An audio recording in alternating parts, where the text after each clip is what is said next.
നിന്ന് ജോലി തേടി ഡൽഹിയിലെത്തിയവരാണ് സോണിയുടെ മാതാപിതാക്കൾ. ഡൽഹിയിലെ നംഗ്ലോയ് എന്ന സ്ഥലത്തിൽ ഒരു വാടക വീട്ടിലാണ് ആ കുടുംബം മുഴുവനും താമസിക്കുന്നത്. സോണിയുടെ അച്ഛൻ മൃഗങ്ങളെ പരിപാലിക്കുകയും കാലിത്തീറ്റ വിറ്റും ജീവിതം അങ്ങനെ മുന്നോട്ട് കൊണ്ടുപോയി.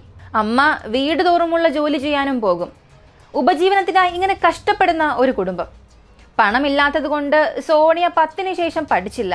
സ്കൂൾ അവസാനിപ്പിച്ചിട്ടു കൂടിയും അവൾ സ്വപ്നം കാണുന്നത് അവസാനിപ്പിച്ചില്ല. തന്റെ കുടുംബത്തെ ദാരിദ്ര്യത്തിന്റെ ഈ ചെളിക്കുണ്ടിൽ നിന്നും കരകയറ്റാൻ അവൾ ഒരുപാട് സ്വപ്നം കണ്ടു. അവിടെ നിന്നും മാറി സ്വന്തമായി ഒരു വീട് പണിയാനും അവൾ ആഗ്രഹിച്ചു. അപ്പോ ഈ പഠനം ഉപയോഗിച്ച് അവൾ സോഷ്യൽ മീഡിയയിൽ സ്വാധീനം ചെലുത്താൻ തുടങ്ങി. അവളുടെ കുറച്ച് സമ്പാദ്യം ഉപയോഗിച്ച് ഒരു സ്മാർട്ട് ഫോൺ വാങ്ങി. മാതാപിതാക്കൾ ജോലിക്കായി വീട്ടിൽ നിന്നും പോകുമ്പോൾ വീട്ടിലെ എല്ലാ ജോലികളും അവൾ ചെയ്ത് അവസാനിപ്പിക്കും. അങ്ങനെ പൂർത്തിയാക്കിയ ശേഷം ഒരു ദിവസം ഇൻസ്റ്റഗ്രാം അക്കൗണ്ട് ഓപ്പൺ ചെയ്തു. അതിൽ വീഡിയോസ് അപ്ലോഡ് ചെയ്യാൻ തുടങ്ങി. ദിവസം മുഴുവനും അവൾ റീൽസ് ചെയ്യാനായി ഉപയോഗിച്ചു. സ്ഥിരമായി ഇങ്ങനെ റീൽസ് അപ്ലോഡ് ചെയ്തുകൊണ്ടിരുന്നാൽ ഏതെങ്കിലും ഒരു ദിവസം ഫോളോവേഴ്സ് വർദ്ധിക്കുമെന്ന് അവൾക്ക് ഉറപ്പുണ്ടായിരുന്നു. അങ്ങനെ ശമ്പളമുള്ള പ്രൊമോഷൻസും ലഭിക്കുമെന്ന് അവൾ വിശ്വസിച്ചു. ചില സമയങ്ങളിൽ ഈ റീൽസ് ഷൂട്ട് ചെയ്യാനായി ഡൽഹി നഗരത്തിലെ ജനപ്രിയ സ്ഥലങ്ങളിലേക്കും പോയി. അങ്ങനെ അവൾ പ്രതീക്ഷിച്ചതുപോലെ തന്നെ അവളുടെ ഫോളോവേഴ്സും വർദ്ധിച്ചു തുടങ്ങി. അതിന്റെ ഫലങ്ങളും അവൾക്ക് പ്രത്യക്ഷപ്പെടാൻ തുടങ്ങി. ഇതിനെല്ലാം പുറമെ അവൾ തയ്യൽ ജോലിയും ആരംഭിച്ചു. സ്വന്തം റീൽസിന് വേണ്ടിയുള്ള വസ്ത്രങ്ങൾ തയ്ച്ച് അവൾ റീൽസ് ചെയ്യാൻ തുടങ്ങി. എന്ത് വില കൊടുത്തും ഈ സോഷ്യൽ മീഡിയയിൽ സ്വാധീനം ചെലുത്താൻ അവൾ ആഗ്രഹിച്ചു. ക്രമേണ അവൾക്ക് 7000-ത്തിലധികം ഫോളോവേഴ്സും ലഭിച്ചു. പക്ഷേ അവളുടെ വിധിക്ക് മറ്റു പദ്ധതികൾ ഉണ്ടായിരുന്നു. ഫോളോവേഴ്സ് കൂടിയെങ്കിലും അവളുടെ ഭാഗ്യം മറ്റൊന്നായിരുന്നു. സോണിയ ഇങ്ങനെ അവളുടെ സ്വപ്നങ്ങളിലൂടെ പറന്നുയരാൻ തുടങ്ങിയപ്പോഴായിരുന്നു അവളുടെ ജീവിതത്തിൽ ഒരു പ്രേതം വന്നത്. അതെ, ഈ പ്രേതം സോണിയയുടെ സ്വപ്നങ്ങൾ നിറഞ്ഞ ലോകത്തെ അവൾ ഒരിക്കലും പ്രതീക്ഷിക്കാത്ത രീതിയിൽ മാറ്റിമറിച്ച ഒരു പ്രേതമായിരുന്നു.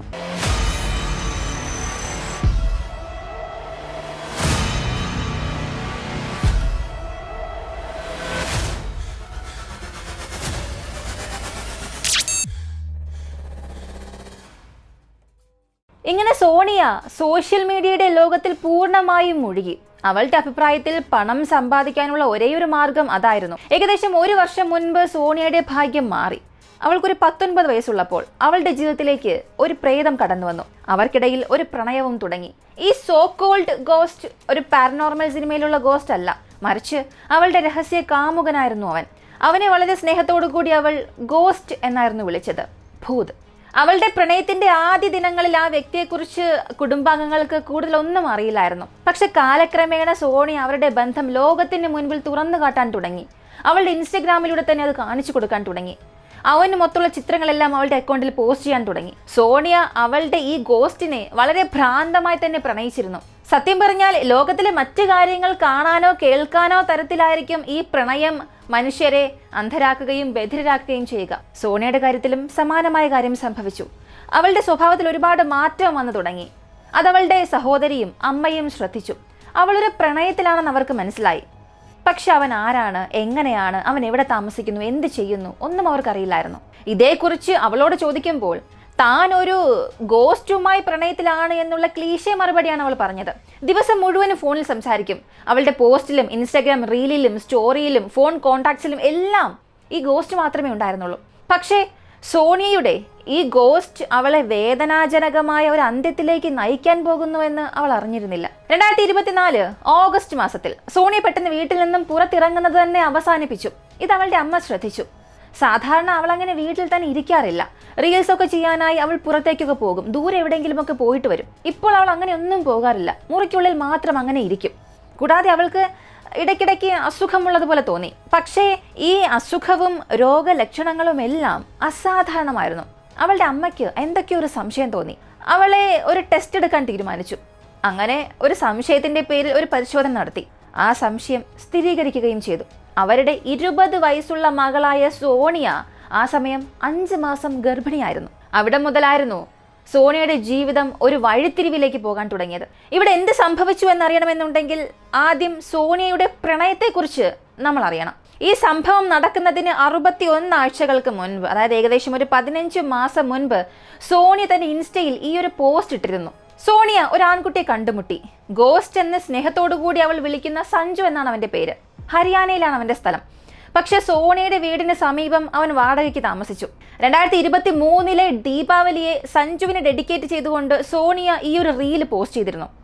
2 പേർക്കും ഏകദേശം 19-20 ആ ഒരു വയസ്സിനിടയിൽ മാത്രമേ ഉണ്ടാകൂ. പക്ഷേ സോണി അവനുമായി ഭ്രാന്തമായ പ്രണയത്തിലായിരുന്നു. സത്യം പറഞ്ഞാൽ അവൾ അവനെ ഭർത്താവായി തന്നെ കാണാൻ തുടങ്ങി. ഒരു പോസ്റ്റിലും അവൾ ഹബ്ബി എന്നെഴുതിയിരുന്നു. 2024 ഒക്ടോബറിൽ അവൾ അവസാനമായി അപ്ലോഡ് ചെയ്ത പോസ്റ്റ് ആയിരുന്നു ഇത്. അതിൽ സഞ്ജുവാണ് തൻ്റെ എല്ലാമെന്നും അവൾ എഴുതിയിരുന്നു. 2024 ഒക്ടോബർ സോണിയ തൻ്റെ ഗർഭത്തിൻ്റെ 7ാം മാസത്തിലായിരുന്നു. അപ്പോഴായിരുന്നു അവൾ തൻ്റെ വീട്ടുകാരോട് എല്ലാ കാര്യങ്ങളും പറയാൻ തുടങ്ങിയത്. സഞ്ജുവാണ് തൻ്റെ കുട്ടിയുടെ പിതാവെന്നും ഇപ്പോൾ തൻ്റെ ജീവിതം മുഴുവനും സഞ്ജുവിനോടൊപ്പം ചിലവഴിക്കാൻ താൻ ആഗ്രഹിക്കുന്നുവെന്നും ഈ വീട്ടുകാരോട് പറഞ്ഞു. സഞ്ജുവിനെ താൻ ഭർത്താവായി സ്വീകരിച്ചുവെന്നും പറഞ്ഞു.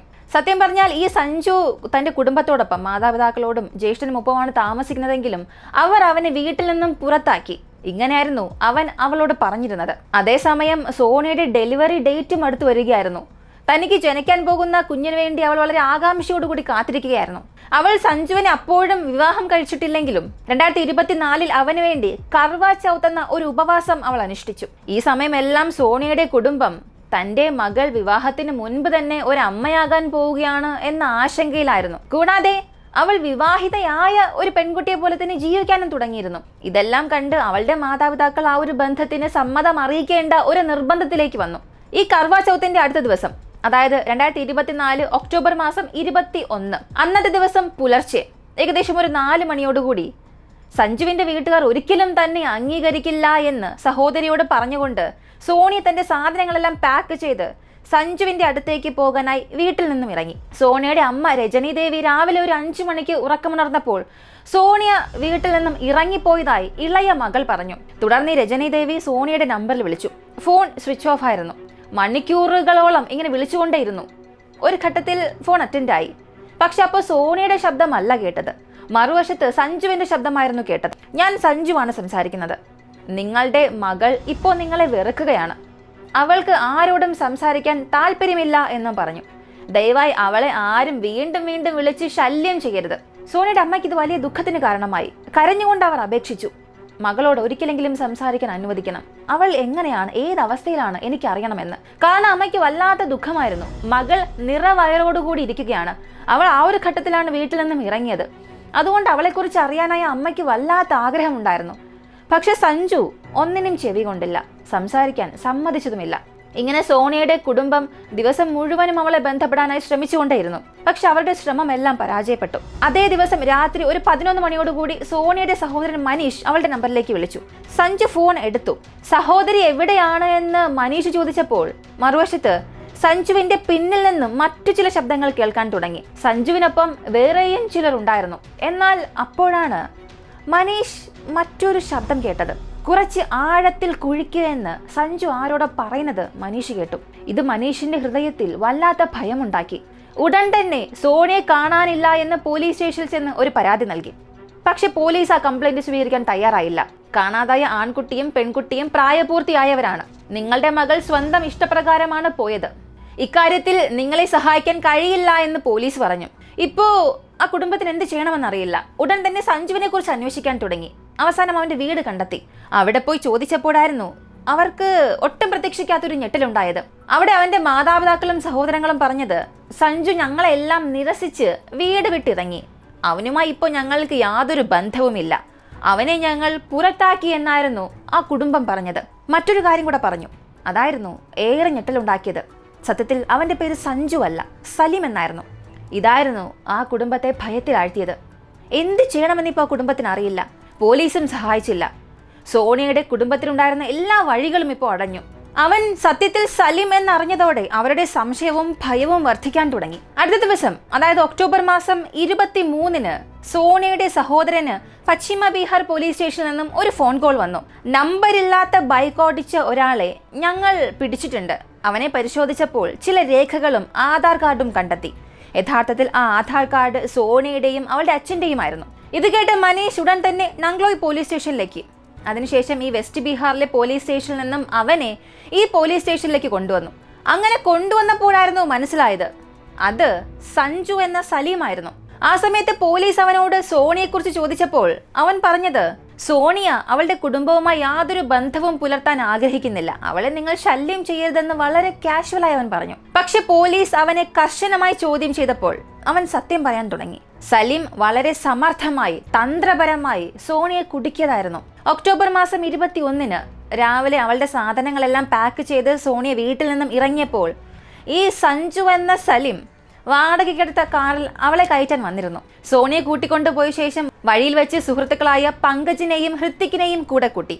അതിനുശേഷം എല്ലാവരും ചേർന്ന് ഈ റോഹ്തക് എന്ന സ്ഥലത്തേക്ക് പോയി. യഥാർത്ഥത്തിൽ സോണിയ തന്നെ വിവാഹം കഴിക്കണമെന്ന് ഏറെ ദിവസമായി സലീമിനോട് സമ്മർദ്ദം ചെലുത്തുന്നുണ്ടായിരുന്നു. അങ്ങനെ ചോദിക്കുമ്പോഴെല്ലാം ഇനിയും കുറച്ച് ദിവസം കൂടെ കാത്തിരിക്കാനായിരുന്നു സലീം പറഞ്ഞുകൊണ്ടിരുന്നത്. പക്ഷെ ഒരു ഘട്ടത്തിൽ എല്ലാം ഉപേക്ഷിച്ച് തന്നോടൊപ്പം സ്ഥിരതാമസമാക്കാം എന്നുള്ള സ്വപ്നത്തോടു കൂടി സോണിയ വീട്ടിൽ നിന്നും ഇറങ്ങി. സോണിയ ആ വിവാഹത്തിൽ തന്നെ ഉറച്ചു നിൽക്കുന്നു എന്നുള്ളതും സലീമിന് മനസ്സിലായി. അതിനാൽ അവൻ ഒരു ഗൂഢാലോചന നടത്തി. ആ യാത്രയും അവന്റെ പദ്ധതിയുടെ ഒരു ഭാഗമായിരുന്നു. സലീമിന്റെ ഈ ആൾമാറാട്ടക്കാരനായ സഞ്ജു എന്തുദ്ദേശത്തോടു കൂടിയാണ് തന്നെ കൊണ്ടുപോകുന്നത് എന്ന് പോലും പാവം സോണിയയ്ക്ക് അറിയില്ലായിരുന്നു. സോണിയയെ സമാധാനിപ്പിക്കാൻ അവൻ പറഞ്ഞത് ഇന്ന് തന്നെ നമ്മുടെ വിവാഹം നടത്തും, അതും ആർഭാടമായി നടത്തുമെന്ന് പറഞ്ഞ് അവളെ വിശ്വസിപ്പിച്ചു. തുടർന്ന് അത് ആഘോഷിക്കാനായി എല്ലാവരും ഒരു പാർട്ടിക്ക് പോയി. അവിടെ ഈ 3 പേരും മദ്യം കഴിച്ചു. ഒരുപാട് മദ്യം കഴിച്ച ശേഷം രാത്രി വളരെ വൈകി ഈ റോഹ്തക് എന്ന സ്ഥലത്ത് നിന്നും 20 കിലോമീറ്റർ അകലെയുള്ള മദനി എന്ന ഗ്രാമത്തിലെ വിജനമായ ഒരു സ്ഥലത്തേക്ക് പോയി. അവിടെ ഈ 3 പേരും ചേർന്ന് 7 മാസം ഗർഭിണിയായിരുന്ന സോണിയയെ ക്രൂരമായി മർദ്ദിക്കുകയും അവളുടെ മൊബൈൽ ഫോൺ മോഷ്ടിച്ചെടുത്ത് അതിന്റെ ചാർജർ കേബിൾ ഉപയോഗിച്ച് കഴുത്ത് ഞെരിച്ച് അവളെ കൊലപ്പെടുത്തി. അതേസമയം രാത്രി 11 മണിയോടുകൂടി സോണിയയുടെ സഹോദരൻ മനീഷ് സോണിയുടെ നമ്പറിലേക്ക് വിളിച്ചപ്പോൾ അത് സഞ്ജു അല്ല സലീം അറ്റൻഡ് ചെയ്തു. ആ സമയത്ത് കുഴി കൂടുതൽ ആഴത്തിൽ കുഴിക്കാൻ സലീം സുഹൃത്തുക്കളോട് ആവശ്യപ്പെട്ടു.